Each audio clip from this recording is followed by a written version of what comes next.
মাও বলেছিলেন সাংস্কৃতিক কর্মীরা মানুষের মনের ক্ষেত চাষ করে আর সেখানে চেতনার বীজ বুনে দেয়। গণসাংস্কৃতিক কর্মী এই কাজটা করে। গণসঙ্গীত ও গণসংস্কৃতির একটা অংশ, সুতরাং গণসঙ্গীত ঠিক ওই কাজটাই করতে হবে, এই বোধটা দরকার গণসঙ্গীতের ক্ষেত্রে।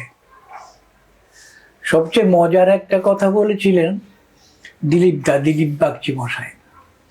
বলেছিলেন গণসঙ্গীত হলো মিছিলের গান। কিন্তু মজা হচ্ছে, আমি মিছিলে গণসঙ্গীত গেয়ে চলছে, মিছিল এরকম খুব একটা দেখিনি। শুধুমাত্র আমরা দেখেছি বা আমরা গেয়েছিও, মিছিলে চলতে চলতে উই শ্যাল ওভারকাম। সুতরাং সেই হিসাবে বললে গণসঙ্গীত আজও হয়ে ওঠেনি। এটুকু বললেই গণসঙ্গীত বিষয়ে যা দরকার সেটা বলা হয়। আসলে মিছিলের গান হয়ে উঠতে গেলে যাদের গান তাদেরকে মিছিলে থাকতে হবে। এক,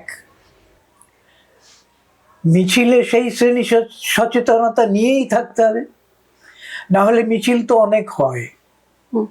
আংশিক দাবি দেওয়া, কিছু পাওয়া, কিছু অধিকার পাওয়া বা কিছু সুযোগ সুবিধা পাওয়ার দাবিতে মিছিলে তো হয়ই।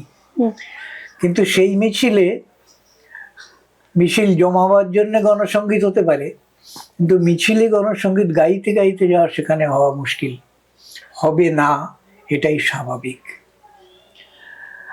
আর সেই শ্রেণী সচেতন মিছিল এখনো পর্যন্ত আমাদের দেশে সেভাবে তৈরি হয়নি, কাজেই মিছিলের গান হয়ে ওঠেনি।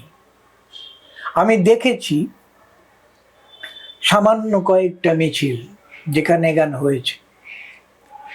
পশ্চিমবাংলায় কোনো মিছিল এরকম দেখিনি, ওই উই শ্যাল ওভারকাম গাইতে গাইতে চলা ছাড়া। দেখেছি অন্ধ্রে গদ্যের সঙ্গে গলা মিলিয়ে গান গাইতে চলেছে, গাইতে গাইতে এগিয়ে চলেছে মিছিল, তাতে প্রচুর মানুষ গলা মেলাচ্ছেন বা দোহারকি করছেন।